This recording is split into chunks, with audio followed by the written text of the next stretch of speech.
de tout ça. Ouais. La question qu'il faut poser avant de s'intéresser, j'essaie de te, comment dire, de partager ce qu'on appelle la méthode. D'accord? Parce que des fois, on est noyé sous les informations et on ne sort pas très instruit du message de la Torah, on sort plutôt embrouillé. La méthode. On a donc la Torah, on a donc les Midrashim. Si on veut comprendre les Midrashim, déjà comprendre l'esprit de la Torah, de quoi elle parle cette paracha. Avant de s'intéresser aux détails, c'est comme ça dans la vie en général, ouais. Tu es face à un problème, avant de t'intéresser aux détails, tu regardes un peu l'idée globale qui semble, l'idée globale qui semble, l'idée globale qui semble ressortir du sujet. Merci Jérémy. Donc une fois on avait fait, une fois, deux fois, trois fois, je ne sais pas combien de fois, on a parlé du sujet du rire. S'il vous plaît, s'il vous plaît. Un peu de silence, merci. Le shiur a déjà commencé. Vous êtes invité à participer, Bo Hashem, si vous voulez. Il n'y a pas de problème. Comment tu dis? Je ne sais pas combien d'années. Non, ça c'est la Esther de Racine. Maintenant, le rire. On voit que Sarah, elle a ri. On voit que Avram, d'abord Avram a ri, ensuite Sarah a ri. Et après, il y a marqué que les gens, quand ils vont entendre ce qui s'est passé à Sarah, ils vont rire. Donc le nom de Yitzhak, il est venu d'un certain nombre de points. Le rire de Abraham, le rire de Sarah, le rire des gens. Prenez un chumash. Vous allez le voir, c'est pas moi qui le dise. Voilà. Voilà. Shabbat Shalom. Toda. Avec joie.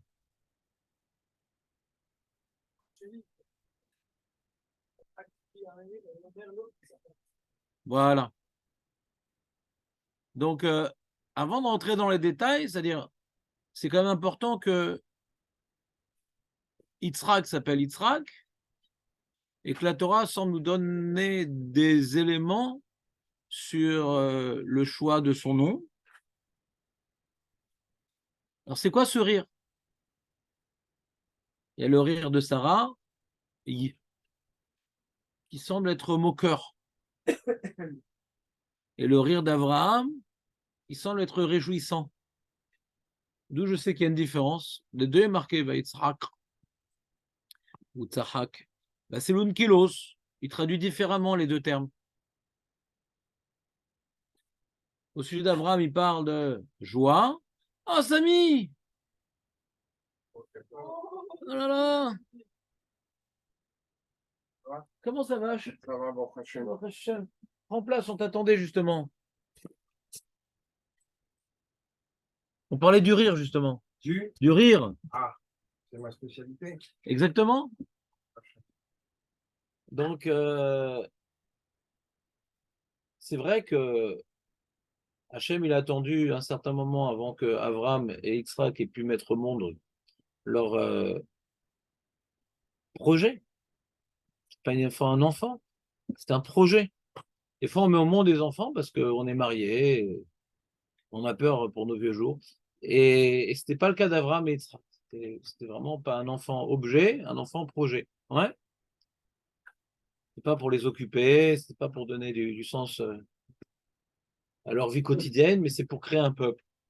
Et Hachem, il a voulu que ce peuple-là, Hachem, il a voulu que ce peuple-là soit pas vu comme étant un peuple comme les autres. C'est un miracle. L'âme Israël, c'est un miracle. La manière qu'on a étudié la semaine dernière que la signification de l'interdit d'appeler Avraham Avram. Tu te rappelles, Nathan, pourquoi c'est interdit d'appeler Avraham Avram? C'est quoi le message de la fin, le mot de la fin?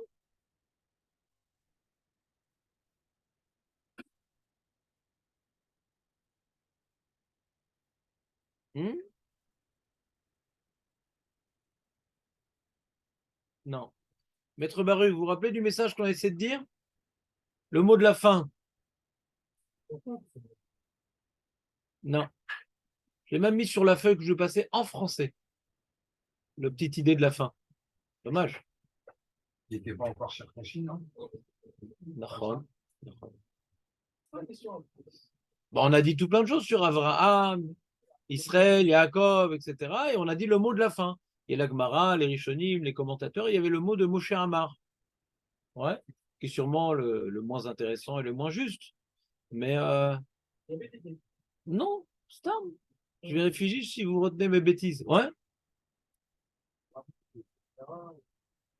Non, ça c'est du Jonathan Sterens. Ouais. Je me rappelle qu'on avait aussi laissé le Reich. Le Rej. C'était un peu Rej comme explication. Ouais. C'est une sorte de film ou de stimulation envers ce projet d'être le peuple et l'exemple de tout le monde. Alors je reprends donc en deux mots, parce que c'est intimement lié à la notion de Yitzhak. C'est pour ça que je me permets de vous faire des interros surprises. C'est pas pour vous mettre mal à l'aise, Chas Shalom. Ce serait vraiment déplacé. Hein, Marco, c'est quoi le mot de la fin? Comment on a expliqué à la fin qu'on n'a pas le droit d'appeler Abraham Avram?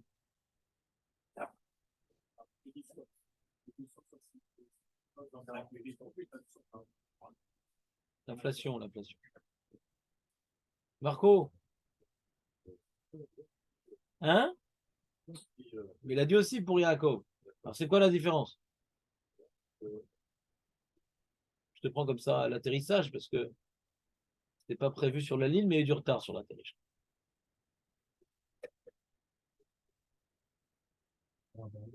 Hein? Ah oui, Ah, ouais, Zach. Donc le mot de la fin que vous pourrez vérifier dans votre feuille, c'est écrit en français. Hein? C'est que Hachem a changé le nom à Abraham, et le nom que Abraham avait, c'était un nom qu'il avait reçu de son père. C'était un nom de Goy. Son père, il avait des ambitions pour son fils. Il voyait son fils comme étant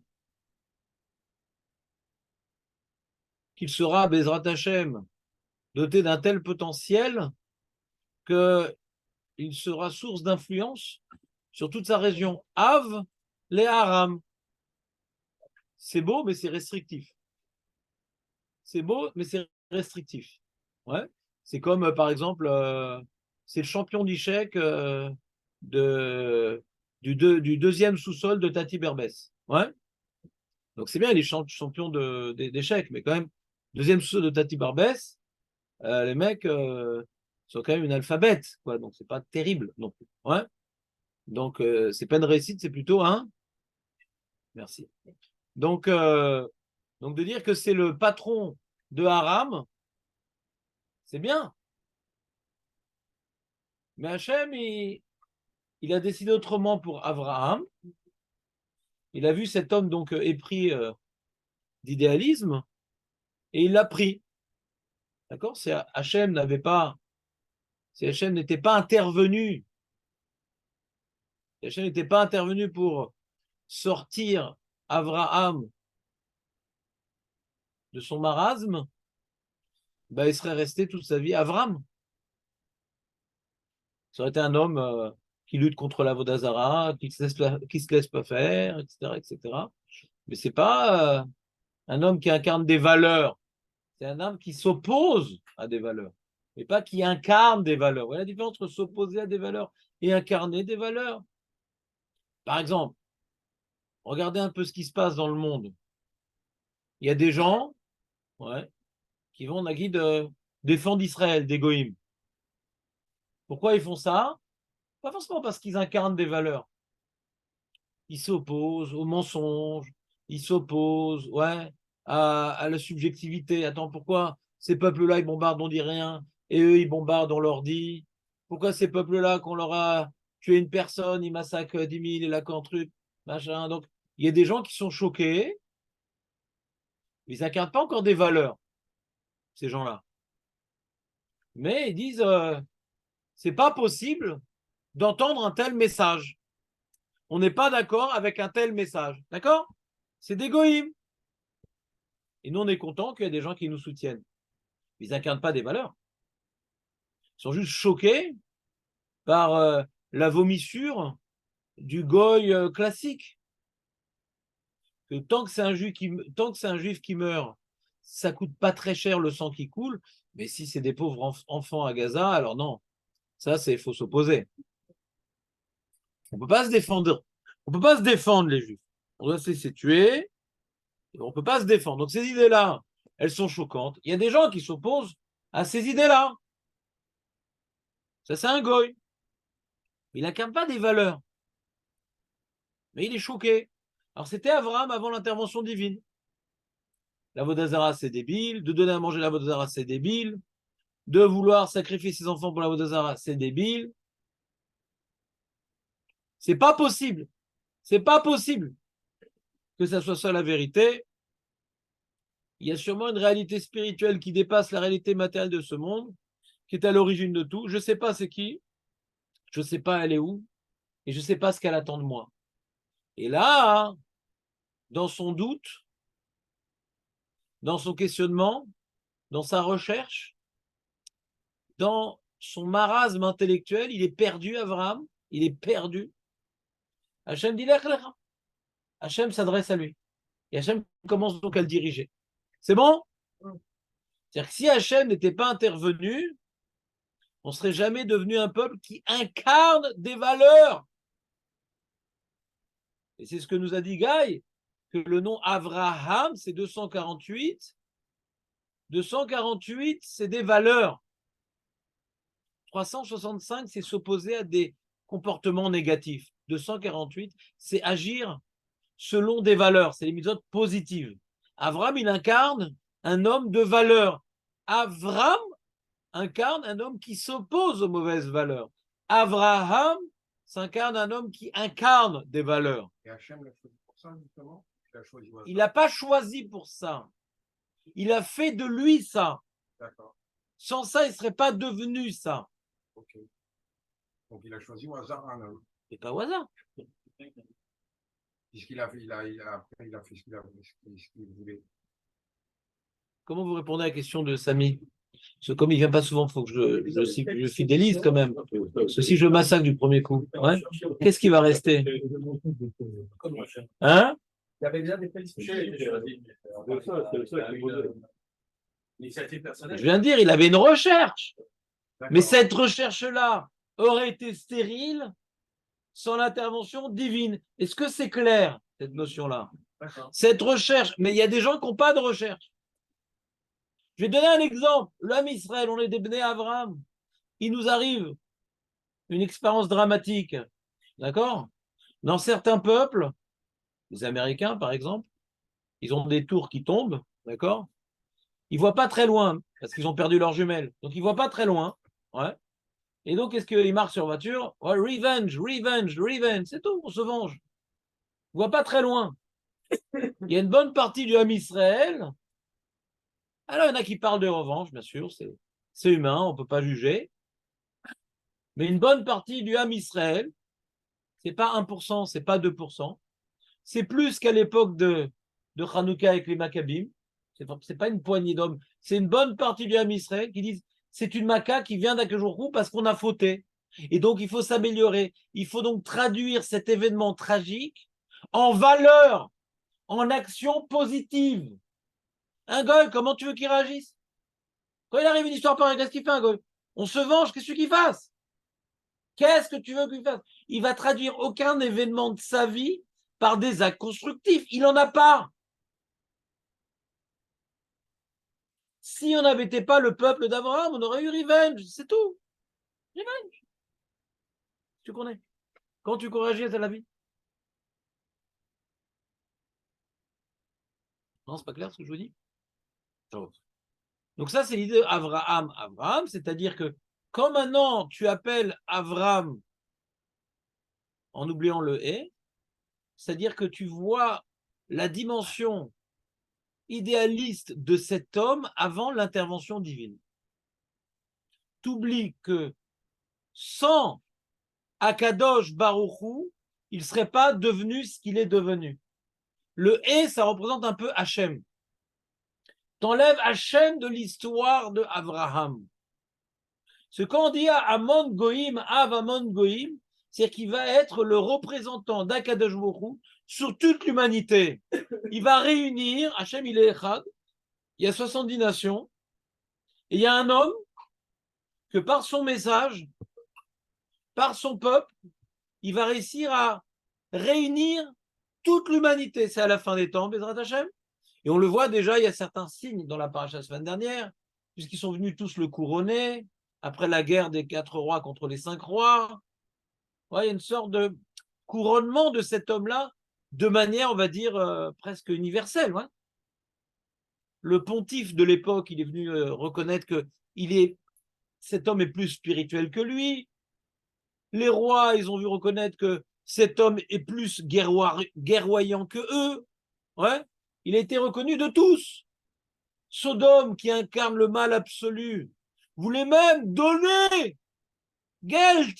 Sodome, Geld, comment c'est possible? Sodome voulait offrir des cadeaux. Donc, le monde entier, là où il était, se sont écrasés devant Abraham. Même Sodome était prêt à faire preuve de générosité. Donc, la force d'Abraham, c'est de pouvoir incarner des valeurs qui sont les valeurs divines. Et c'est cette valeur-là qui peut réunir toute l'humanité. Donc, si maintenant c'est Av, Amon, Goïm, c'est parce que Hachem, il a donné à Abraham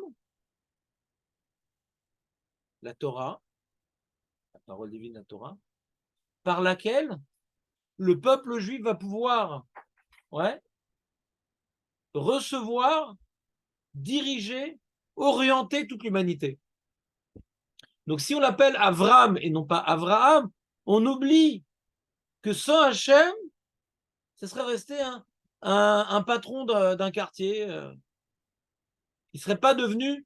Donc, c'est toujours le problème des historiens et de la Torah. Les historiens, voilà, il y a un homme dans l'histoire du peuple juif qui était particulièrement pertinent. Il s'appelait Avram. Il y a un autre homme, il s'appelait Moshe Rabbeinu. Et grâce à leur intelligence, alors, ça a créé un peuple.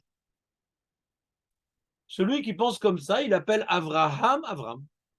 C'est un homme qui avait des qualités et il est devenu ce qu'il est devenu par ses qualités. Donc on est au verbe assez. On oublie que sans Akadosh Baruch Hu, non seulement on ne serait pas sorti d'Égypte, mais Abraham ne serait pas sorti de Orkazdim. Pas du miracle du feu, de ce combat contre le feu. Il serait été qu'un combattant, pas un constructeur. C'est tout le problème. Si on gagne cette guerre-là, qu'est-ce qu'on va faire après? Qu'est-ce qu'on va construire? C'est plus facile de détruire que de construire. C'est plus facile d'être Abraham qui se bat contre la Vodazara qu'être Abraham qui développe des valeurs. Vous suivez ou pas? Ouais. Et c'est tellement plus facile de détruire que sans Kadosh Baruch Hu, on ne peut pas construire. Il y a tellement de directions, il y a tellement de possibilités, il y a tellement de... C'est sans fin. Donc sans Kadosh Baruch Hu, on ne peut pas construire. Quelque chose de durable, bien sûr. On peut construire des choses éphémères, comme tout le monde. Il y a des phénomènes de mode qui passent. Mais une construction qui dure jusqu'à la fin des temps, c'est uniquement si Hachem, il participe. Donc si tu ne dis pas Abraham, tu ne parles pas que Hachem a participé. C'est devenu l'âme Israël n'a pu exister que par l'intervention divine. Et sans l'intervention divine, Abraham n'aurait pas existé, l'âme Israël n'aurait pas existé. Dans la même suite d'idées, nous avons Yitzhak. Yitzhak n'aurait pas dû naître. D'après le Mazal, les étoiles et tout, d'après la biologie de Sarah, la morphologie de Sarah, l'incompatibilité congénitale entre Abraham et Sarah, impossible, it's impossible. Si maintenant ils avaient eu des enfants à 40, 50 ans, qui aurait su que c'était impossible? On aurait pu le raconter dans la Midrashim. Mais ça n'aurait pas été une donnée universelle. Une information reconnue de tous.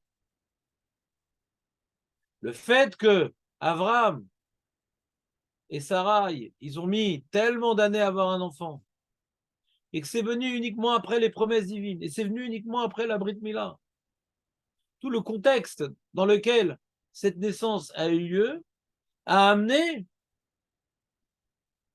l'humanité, en tout cas les témoins de ce qui s'est passé, tout au moins, de reconnaître que ça dépasse les lois de la nature. C'est ça le rire. Le rire, quand est-ce qu'on rit? C'est quand on voit une situation qu'on ne s'attendait pas. Tiens, Meir, tiens.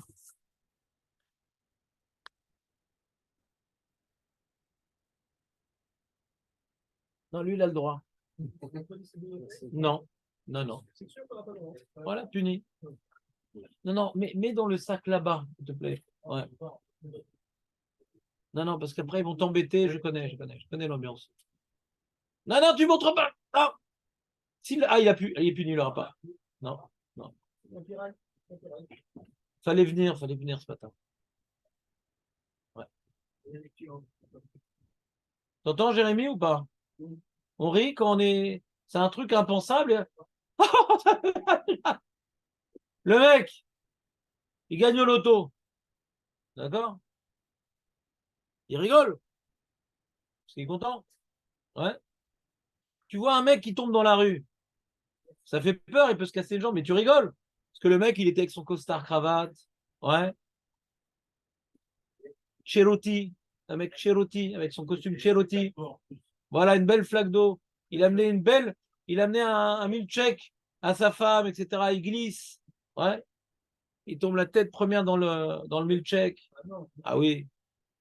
Et il tombe dans la flaque qui coulait des Cherutim. Ouais. Alors c'est rigolo. Alors c'est vrai que après dire vous avez pas mal, etc. Mais le contraste entre la classe de Aldo Machon, ouais, et la rétamade, ça fait rire. Pourtant il y a rien de positif dans ça, mais ça fait rire ou ça fait pas rire? Moi je me rappelle à Dayom, je rigole. J'avais un copain à la yeshiva, Dayom, je rigole. Ouais, il est très religieux, etc. à la yeshiva et tout. Et il aimait bien avoir. Il avait le talit en dehors des vêtements. Il était au-dessus de la chemise, le talit. Et comme ça, vous n'avez jamais la chemise sale, ça faisait un peu bavoir. Et donc, il a couru un peu vite dans le Beth Midrash et le fil s'est accroché entre les deux chaises comme ça. Et donc, il a été bloqué comme ça par la tête. Ça fait un bruit comme ça énorme au milieu du Beth Midrash. Ouais. Et donc, j'oublierai jamais cette scène. Tu vois le religieux et tout, etc. Avec sa barre en train de courir, etc. Mais il a peut-être eu mal. Parce qu'il y a une autre histoire, le mec a été décapité. Bon, c'est encore plus drôle, mais après, faut parler à la famille, c'est compliqué. Donc le rire, c'est un truc, on ne s'attend pas. T'es au bêta-midrash en train d'étudier, machin, et t'entends. T'attends pas un truc pareil. Donc c'est ça le rire d'Abraham. Bien qu'Hachem lui a promis de manière, on va dire, progressive, oui, tu auras une descendance, machin. Alors c'est qui? C'est Lot? Ah non. Alors c'est pas l'un, c'est l'autre. Ah, c'est Eliezer? Non, non, non, non, c'est pas Eliezer. Ah non. Bon, alors qu'il avait le regard hagard, peut-être c'est Ishmaël? Non. Non, il compte pour du beurre. Ah. Alors qu'est-ce qu'il y a? Hop, Yitzhak! Ah! Non! Avec Sarah! Non! Mais j'y croyais plus! Tov. Maintenant, pourquoi c'est important qu'il écoute le rire de Sarah? Ouais. Et qu'Hachem lui dit que Sarah est également ri? Il fallait que ce soit clair. Hein? Ouais. Que même pour Sarah, qui était douée de plus de roi HaKodesh que lui, de plus de Bina, elle avait des qualités qu'il n'avait pas. Sarah, il y a une complémentarité dans le couple. Il n'y a pas que Abraham, il y a aussi Sarah. Ouais. S'il n'y a que Abraham, il aurait pu prendre une autre femme et à Kol Tov. On a besoin d'Abraham et Sarah. C'est ça les bases du Ham Israël. Et quand Hachem lui a dit qu'elle a ri, parce qu'elle n'y croyait pas, Abraham, il a ri parce qu'il y croyait. Elle a ri parce qu'elle n'y croyait pas. Alors c'est méchant ce qu'on lui a fait. Parce que Arrête, Hachem, il a envoyé des Arabes, ouais, des mecs déguisés en arabe, ouais, avec sous la veste, il y avait les ailes et tout ça. Et, qu'on dit, ouais, dans ta chaîne et tout, tu auras un enfant cette année-là, la prochaine. Il dit, attends, elle était dans l'attente, ils savent pas, la vieillerie que je suis. Je suis une vraie quincaillerie et il fait une bracha que lui, il va avoir avec moi un enfant. Donc c'est une épreuve un peu pour Sarah. C'est une épreuve. L'Oméchané, c'est ça que je dis, c'est une épreuve. T'entends des mecs et tout. Ouais. Quelqu'un, je sais pas, il a, il a un père qui est une situation de santé très, très, très embêtante. Un mec qui vient pour la Zaka, ton père, il va guérir, il va danser, il va courir, il va truc. Tu rigoles? Non, ouais, ouais. C'est pas de quoi tu parles, mon gars. C'est pas de quoi tu parles, mon gros. Et, donc, qu'est-ce qu'on lui reproche? Alors, elle aurait dû dire Amen. Voilà. Maintenant, c'est quoi le problème? Et pourquoi on raconte ça à Abraham? C'est du Lachon Hara? Shalom Baït. Alors, je dis celui qui n'a pas tué à Paracha. La question. Celui qui a tué à Paracha, c'est important qu'Abraham sache que même Sarai, Atzadeket, Gemura, elle n'y croyait pas. Bichlal, elle n'y croyait pas. En Matsav, cette femme d'Emouna, cette femme qui n'a pas eu peur chez Paro, cette femme qui n'a pas eu peur, enfin, après, chez Philistin, cette femme qui a suivi Abraham pour tout quitter, qui a converti des femmes à Haran, elle n'y croyait pas du tout. Alors, si elle n'y croyait pas du tout, ça prouve que d'après les lois de la nature, il n'y avait pas l'once d'un espoir. Et s'il n'y a pas l'once d'un espoir, ce n'est qu'un miracle. Ce n'est qu'Akadosh Baruch Hu. De la même manière, celui qui dit qu'Avraham, il s'appelle Avraham, on ne voit pas la main d'Hachem dans ce qu'il est devenu. Alors, dans le nom d'Yitzhak, il y a la même idée. Celui qui ne voit pas dans Yitzhak, c'est que Hachem. C'est qu'il a oublié le contexte, comment il est né. Avraham, il a été impressionné. Sarah, elle n'y croyait pas. Et les gens aussi n'y croyaient pas. Donc, il y a tout le monde qui ne croyait pas. Tout le monde a rigolé. Après, il me demande, il dit, ah, mais Shalom Bayit, si c'est Shalom Bayit, il ne faut rien lui dire. C'est encore plus Shalom Bayit. Alors, c'est quelqu'un qui n'a pas étudié le pshat. Pourquoi? Parce qu'il y a un enjeu qui est prioritaire. Il faut qu'Avram sache que même sa femme, elle n'y croyait pas, pour qu'aux yeux d'Avram, ça paraisse encore plus un miracle aussi. Ça, c'est l'idée de base. Mais comme maintenant, il y a un problème Shalom Bayit, alors il a un peu changé pour limiter les dégâts, elle ne s'est pas moquée de son mari, parce qu'elle a dit, il est vieux, mon mari. Alors, il n'a pas rapporté ce détail-là à Kadosh Baruch Hu pour limiter les dégâts. Mais Hachem, donc, il a pris l'essentiel. Et l'essentiel, c'est qu'Abraham doit savoir qu'elle aussi, elle a ri, mais elle a ri de telle manière qu'elle n'y croyait pas du tout. Donc, elle, la tzadeket, elle, la nevia, qui n'y croyait pas du tout, ça prouve que c'est un miracle qui défie toutes les lois de la nature. C'est clair la réponse? Voilà, c'est pas le but du show. Vous avez des questions? Moi, j'ai fini ce développement de extract. Oui, avoir des questions qui sont là. Il est courant de quoi? Ah ouais?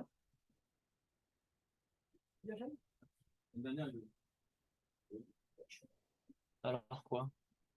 Qu'est-ce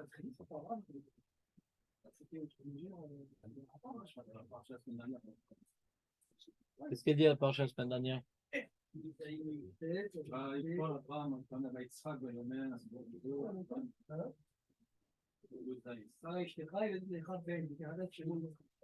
qu'est-ce qui s'est passé après?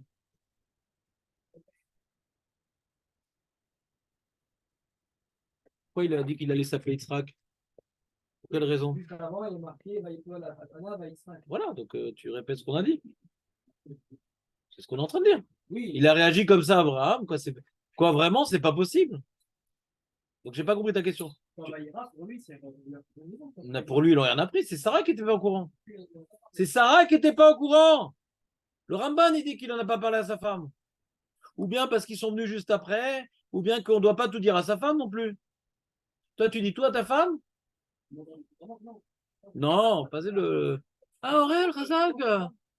Alors, ça t'a repris tes forces quand même? T'étais fatigué hier. Là, comment tu te sens?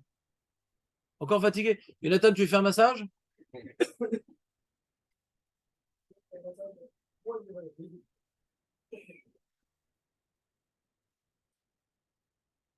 Aïe, aïe, aïe. C'est bon? Ça répond à ta question? Le Rambam, il demande comment elle n'était pas au courant. Encore une fois, la Hashgacha pratique a fait qu'elle n'était pas au courant pour qu'elle n'y croit pas et qu'elle exprime sa non-croyance et que ça donne une double signification dans le nom d'Yitzhak. Dans le nom d'Yitzhak, personne. Non, c'est deux réactions différentes mais qui reviennent au même. C'est tellement incroyable que Abraham, il en a ri et c'est tellement incroyable qu'elle n'a pas cru. Mais c'est normal qu'elle n'ait pas cru. Parce que c'était par des Arabes qui disaient Inch'Allah, ouais. Bon, alors dans ce contexte-là, elle peut ne pas y croire. Donc, c'est, on a besoin des deux facettes. Ouais. Quand c'est Hachem qui le dit, il dit bon, je vais y croire, mais quand même, il rigole. Je vais y croire, mais quand même, il rigole. Il n'a pas pu retenir son rire. Et quand c'est pas Hachem qui le dit, mais c'est pas possible, il raconte n'importe quoi, les mecs. Donc, on a toute la Tmouna. C'est pas le même rire, et c'est pas le même contexte. On peut pas le reprocher à Sarah. Avram, dans le même contexte, peut-être qu'il aurait ri de la même manière. Lui, elle est annoncée par Hachem, c'est facile. Pas pareil. Comment tu dis, Marco? À qui? Non, il vient corriger. Elle a menti, elle a dit j'ai pas ri. Il dit si, si, t'as ri. C'est pas un reproche. Pourquoi tu dis que c'est un reproche? Pourquoi tu dis que c'est un reproche? Pourquoi tu dis que c'est un reproche? Ou tu vois que c'est un reproche? C'est vrai. C'est faux, tu as ri. N'oublie pas, tu as ri. N'oublie pas, tu as ri. Avram, je veux pas qu'il soit ironisé. Ouais. Non, non. Je viens confirmer, tu as bien ri. Avram doit savoir. C'est pas pour lui faire un reproche, c'est pour qu'Avram sache qu'elle n'y croyait pas du tout. C'est pas pour lui faire un reproche. C'est pas le but. D'accord. C'est bon, on a fini le sujet. Jérémy, c'est bon, tu as toutes les questions? Truc, Aurel, c'est bon, t'as pas de questions? Pas de questions. Non, il n'y a pas de feuille aujourd'hui. Fini. Donc regardez, on va faire le chapitre. C'est quel chapitre déjà? Voilà, Tet Zain. Je ne sais pas si on va arriver à Kafalef. On va parler un peu d'Ishmaël, je me suis dit. Faut prendre c'est qui ce mec? Bah, toi qui regardes la télé, oui, mais nous, moi, j'ai pas la télé, donc j'ai besoin du Chumash. T'as pas la télé? Quoi la clavode? Mais là, qu'on a la télé dans la poche.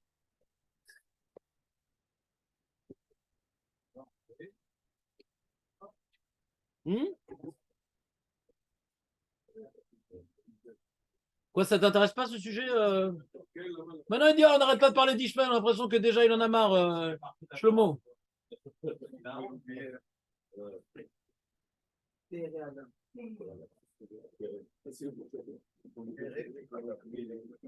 Voilà. Il aurait dû se marier avec Mousseline, le mec qui s'appelle Purée, ouais. Ah, Mousseline. Il s'est marié avec Mousseline, Hazak. Ah là là, faut la noter, celle-là, c'est important. Ça, c'est trop important.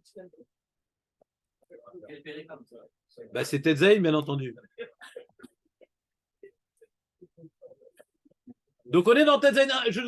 Alors, on va arrêter l'enregistrement parce que c'est des choses trop graves que je vais dire.